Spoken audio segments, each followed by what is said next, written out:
Millions of Americans visit an emergency room each year, and the difference between life and death can be measured in minutes, if not seconds. Dr. James Kim, an ER physician at Pomona Valley Hospital Medical Center, tells us about their emergency services team, which is committed to providing technologically advanced, life-saving medical services with compassionate care. There is actually a whole spectrum of differences between basic emergency services that the majority of departments or hospitals provide and more specialized comprehensive care that very few centers provide. It really comes back to the resources and the expertise that's available at any given specific institution. We're fortunate enough to have a pediatric hospitalist program here. And it's a real luxury and a real benefit where we have this expertise that is specific to the inpatient population of pediatrics that really enhances the care to this population.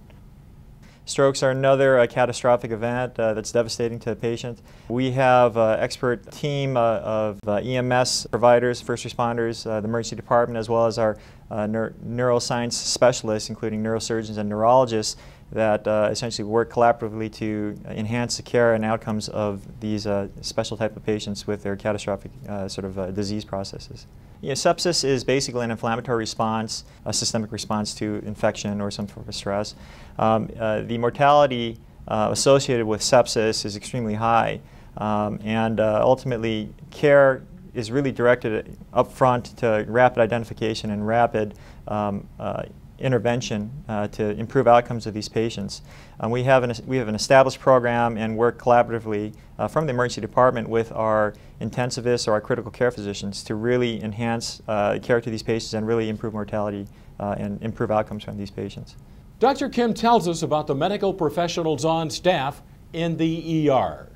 The composition in our emergency department is along a continuum of care. I mean, essentially, you have your emergency department personnel, including obviously your physicians who are highly qualified, specially trained emergency department nurses, and you have ancillary services that essentially work as part of the emergency department team, including laboratory personnel, radiology personnel, and most importantly, your consultants and your physician staff that really provide the definitive specialty expertise that you need. And we see ourselves in the department as an emergency physician more as a facilitator to patients' care. And we really sort of pride ourselves on our expertise of rapid diagnosis and our duty to essentially ensure appropriate screening and identification of life-threatening injuries, and obviously to direct the care of these patients in the most appropriate fashion to best serve the patient.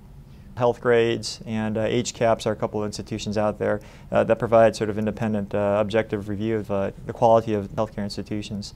And so, consumers can go to these websites. In addition, I really highly recommend utilizing your primary physician for those patients that do have established care to really encourage patients to gravitate towards centers and emergency departments that will allow for continuity care with their primary care providers.